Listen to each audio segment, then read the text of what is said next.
সেই দিন আর বেশি দূরে নয়, যেদিন আমার মৃত্যুর খবরটা ভেসে আসবে মসজিদের মাইকে, আর আমার নিথর দেহটা দেখে মানুষ আফসোস করে বলবে, কালকেও দেখেছিলাম এই মানুষটাকে মুচকি হেসে কথা বলতে, তবে আজ হঠাৎ এমন হলো কেন? মানুষটা বড্ড ভালো ছিল। কারো কারো হয়তোবা চোখের কোণে অশ্রু জমবে, আবার কারো কারো চোখ থেকে হয়তোবা 2 ফোঁটা জলও গড়িয়ে পড়বে। আবার অনেকেই খুশি হয়ে বলবে, যাক, ভালোই হলো, আপদটা বিদায় হয়েছে।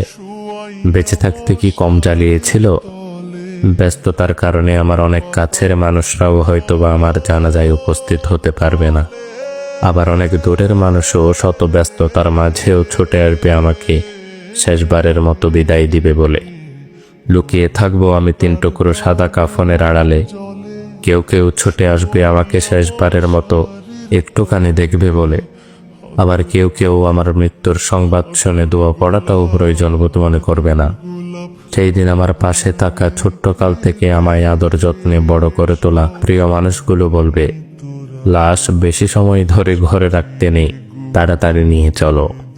দাফন কার্যে অত বেশি দেরি করতে নেই।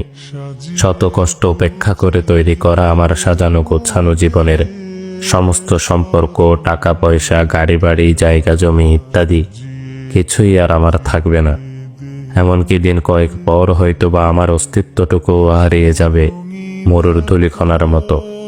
তারপরও কেন জানি আমার অহংকার, সম্পদের লালসা, ক্ষমতার তৃষ্ণা ইত্যাদি যেন দিন দিন বেড়েই চলেছে।